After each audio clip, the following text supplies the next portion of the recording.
할렐루야. 153 저녁기도에 오신 여러분들을 주님의 이름으로 환영하고 축복합니다. 오늘도 귀하고 복된 이 저녁 시간 하나님께서 우리 가운데 신실하게 일하시고 또 응답하시는 역사가 일어나게 되기를 간절히 소망하겠습니다. 먼저 하나님의 말씀 보도록 합니다. 요한계시록 17장 1절에서 8절 말씀까지 보겠습니다. 요한계시록 17장 1절에서 8절 말씀입니다. 제가 받들어 봉독하겠습니다. 또 일곱 대접을 가진 일곱 천사 중 하나가 와서 내게 말하여 이르되 이리로 오라. 많은 물 위에 앉은 큰 음녀가 받을 심판을 내게 보이리라.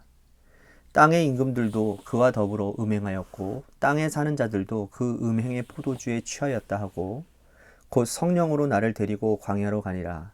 내가 보니 여자가 붉은빛 짐승을 탔는데 그 짐승의 몸에 하나님을 모독하는 이름들이 가득하고 7머리와 10뿔이 있으며 그 여자는 자주빛과 붉은빛 옷을 입고 금과 보석과 진주로 꾸미며 손에 금잔을 가졌는데 가증한 물건과 그의 음행에 더러운 것들이 가득하더라. 그의 이마에 이름이 기록되었으니 비밀이라 큰 바벨론이라 땅의 음녀들과 가증한 것들의 어미라 하였더라. 또 내가 보매 이 여자가 성도들의 피와 예수의 증인들의 피를 취한지라. 내가 그 여자를 보고 놀랍게 여기고 크게 놀랍게 여기니 천사가 이르되 왜 놀랍게 여기느냐. 내가 여자와 그가 탄 7머리와 10뿔 가진 짐승의 비밀을 내게 이르리라. 내가 본 짐승은 전에 있었다가 지금은 없으나 장차 무적행으로부터 올라와 멸망으로 들어갈 자니 땅에 사는 자들로서 창세 이후로 그 이름이 생명책에 기록되지 못한 자들이 이전에 있었다가 지금은 없으나 장차 나올 짐승을 보고 놀랍게 여기리라. 아멘. 각 나라는요 사법부를 가지고 있습니다. 그러나 모든 나라의 이 사법부가 국민들에게 존중을 받고 권위를 인정받는 것은 아니죠. 여러분, 사법부가 권위를 갖게 되는 것은, 국민들에게 존중을 받게 되는 것은 언제입니까? 법 집행이 정확하고 엄격할 때이라는 거예요. 오늘날 이 대한민국이 사법 시스템이 많이 무너졌죠. 그래서 사법부에 대한 불신이 나날이 높아지고 있습니다. 그만큼 권력에 굴복하고 권력에 맞게, 상황에 맞게 법 집행을 한다라는 것, 이거야말로 참 자유민주주의, 법치주의라는 것이 무너지는 아주 심각한 상황이 아닐 수가 없습니다. 법이라고 하는 것은 지휘 고하를 막론하고 아주 엄격하고 정확하게 집행되어져야 된다는 것이죠. 자, 그런 의미에서 본다면 종말의 시간, 하나님의 법정이야말로 가장 정확하고 엄격한 법 집행이 이루어지는 곳입니다. 이곳에는 타협이라는 게 없어요. 그래서 오늘 본문에서 이 세속 권력은 종말의 시간 하나님의 법정에서 심판을 받는다라고 말씀을 합니다. 그러니 이 편지를 받는 성도들에게 있어서는 상상도 하지 못할 일이라는 거예요. 강력한 세속의 권력이 하나님의 법정에서 심판을 받는다? 이것은 이들이 생각하기에는 상상할 수 없는 일이라는 거죠. 왜? 지금 눈앞에 놓여져 있는 로마 권력은요, 어마어마한 무시한 권세를 가지고 엄청난 힘을 가지고 세상을 군림시키고 있기 때문이라는 거예요. 자, 실제로 여러분, 종말이 오면 누구나 하나님의 법정 앞에 서서 심판을 면할 수가 없습니다. 믿음의 백성들은 이 시간에 상을 받게 될 것이고, 믿음을 지키지 못하고 짐승의 표를 받은 사람들, 우상 숭배를 강요한 사람들은 심판을 피할 길이 없다라는 것이죠. 오늘 말씀 1절 말씀을 보겠습니다. 또 일곱 대접을 가진 일곱 천사 중 하나가 와서 내게 말하여 이르되 이리로 오라. 많은 물 위에 앉은 큰 음녀가 받을 심판을 내게 보이리라. 자, 많은 물 위에 앉은 큰 음녀는 로마 제국 혹은 로마 황제를 의미합니다. 종말의 시간이 되면 하나님께서 일곱인 심판, 일곱 나팔의 심판, 일곱 대접의 심판을 다 마치시고 이제는 적의 심장부인 로마 황제를 하나님을 타격하셔서 하나님의 심판대 앞에 세우겠다라는 거예요.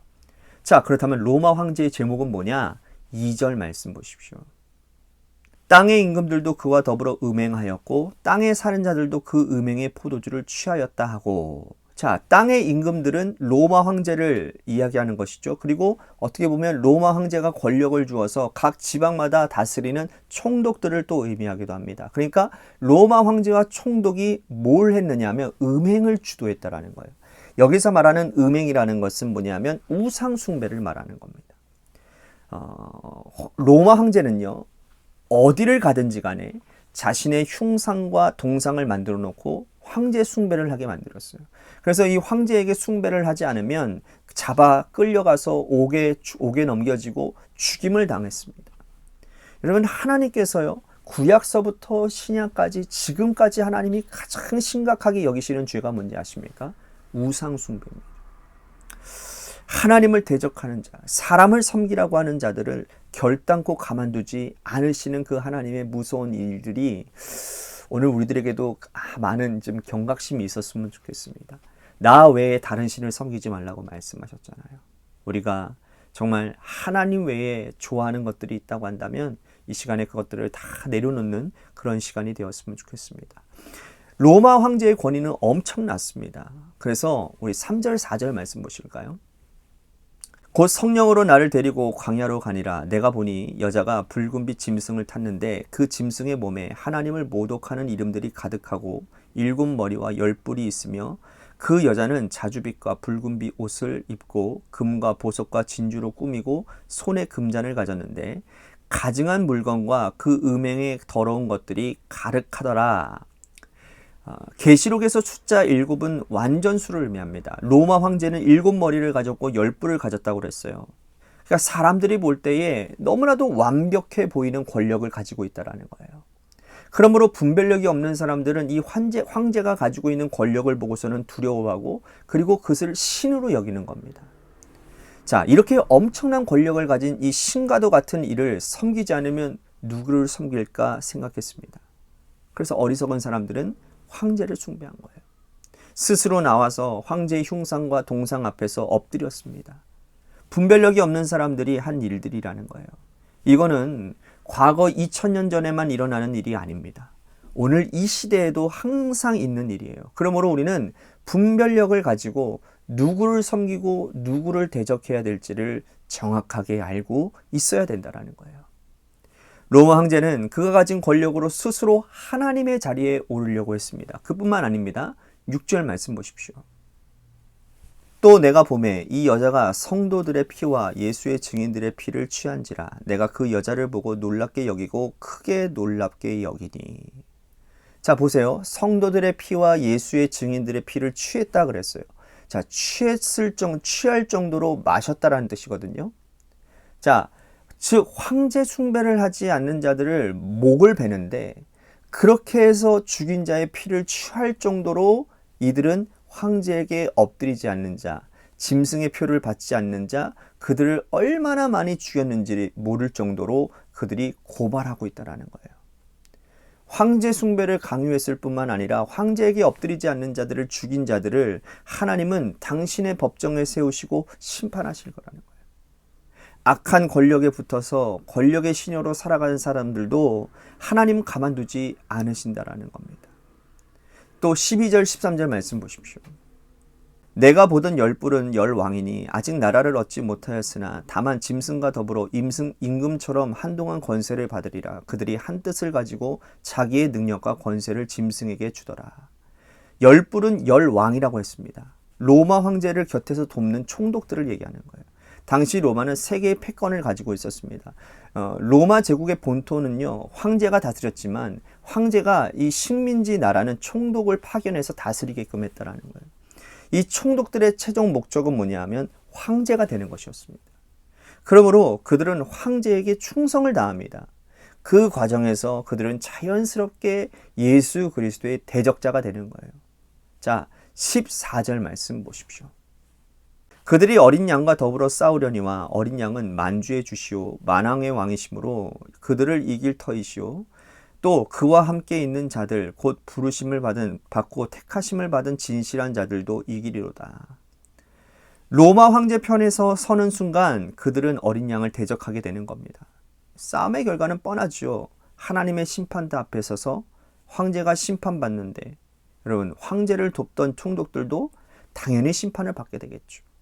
이들이 대적해야 될 자는 로마 황제였고 따라가야 될 분은 예수 그리스도였습니다. 그들은 미련하고 어리석어서 눈에 보이는 이 7머리 10뿔을 가진 로마 황제에게 엎드리고 예수 그리스도를 대적하고 말았다라는 거예요. 자, 오늘 우리는 누구의 편에 서 있습니까? 예수를 믿는 자가 누구와 함께 하느냐는 아주 굉장히 중요한 문제라고 할 수 있습니다. 종말에 하나님의 법정에서 상을 받느냐, 벌을 받느냐, 영원한 형벌의 자리에 들어가느냐, 영원한 천국의 자리에 들어가느냐를 판가름하기 때문이라는 겁니다. 오늘 우리가 어디에 소속되어져 있는지, 누구와 함께 하는지를 살펴보시기를 바랍니다. 분별력 없는 자들은 악한 자들과 함께 할 것이고, 분별력이 있는 자들은 어린 양과 함께 십자가의 길을 날아갈 것입니다. 오늘도 어린 양 예수 그리스도와 함께 믿음의 길, 십자가의 길을 걸어가시는 하나님의 자녀들이 다 되시기를 바라겠습니다. 오늘 말씀 생각하면서 우리 같이 기도했으면 좋겠습니다. 하나님의 법정에서 어린 양과 함께 영광의 자리에 서는 내가 되겠습니다. 비록 지금은 고난의 길을 걷고 있지만 내가 그럼에도 불구하고 주님과 함께 동행하며 살아가겠습니다. 오늘 말씀 생각하면서 우리 같이 기도했으면 좋겠습니다. 또한 이 나라와 이 민족을 위해서, 우리 관악교회를 위해서 여러분들 간절히 기도해 주시고, 또 육신의 질병으로 고통당하는 분들을 위해서, 또한 여러분들의 삶의 자리와 여러분들의 자녀들을 위해서 기도하시다가 이 시간 돌아가시기를 바랍니다. 노래 끝날 때까지 우리 같이 합심하여 기도하도록 하겠습니다. 기도하시겠습니다.